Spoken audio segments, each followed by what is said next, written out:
मणिपुर के हालात संभलते नहीं दिख रहे हैं, लेकिन केंद्र सरकार को राज्य के हालातों की चिंता नहीं है। चिंता सिर्फ चुनावों की है।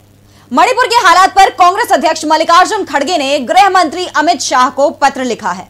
साथ ही दावा कर दिया है कि सरकार मणिपुर को लेकर नहीं, किसी और चीज के चलते चिंता में है। तो क्या कहा है खड़गे ने, देखिए इस रिपोर्ट में। कांग्रेस प्रमुख मल्लिकार्जुन खड़गे ने शनिवार को मणिपुर के हालात पर गहरी चिंता जताई। इसको लेकर उन्होंने शनिवार को केंद्रीय गृह मंत्री अमित शाह को पत्र लिखा। पत्र में उन्होंने कहा कि प्रधानमंत्री नरेंद्र मोदी की लगातार चुप्पी और निष्क्रियता पूर्वोत्तर राज्य के लोगों के साथ अन्याय है। खड़गे ने पत्र में शाह से आग्रह किया कि मणिपुर में एक बार फिर से लोकतंत्र और कानून का शासन कायम करने के लिए तत्काल दखल देने की जरूरत है। उन्होंने कहा, मैं आपको बहुत गहरी चिंता के साथ पत्र लिख रहा हूँ। मणिपुर में हिंसा भड़के करीब 9 महीने हो चुके हैं। स्थिति बद से बदतर हुई है। पत्र में उन्होंने राज्य के हालिया घटनाक्रमों का जिक्र किया है, जिसमें दावा किया गया है कि 24 जनवरी को इम्फाल के ऐतिहासिक कांगला किले में मंत्रियों, सांसदों, विधायकों की एक बैठक बुलाई गई थी। इसकी केंद्रीय और राज्य सुरक्षा बलों ने सुरक्षा की। उन्होंने दावा किया कि कई सदस्यों को सशस्त्र समूह द्वारा इस बैठक में भाग लेने के लिए मजबूर किया गया था।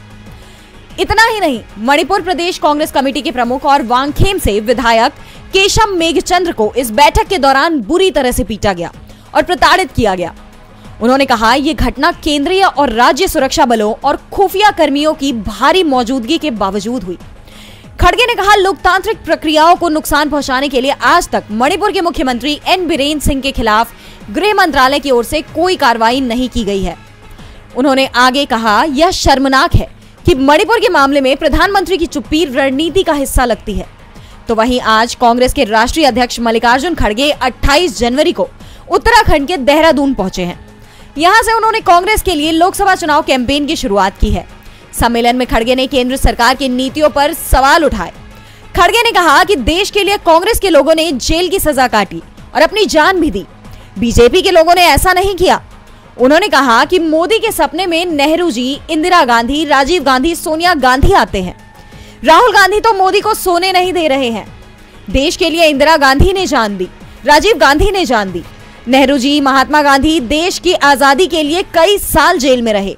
बीजेपी के लोग डर रहे हैं।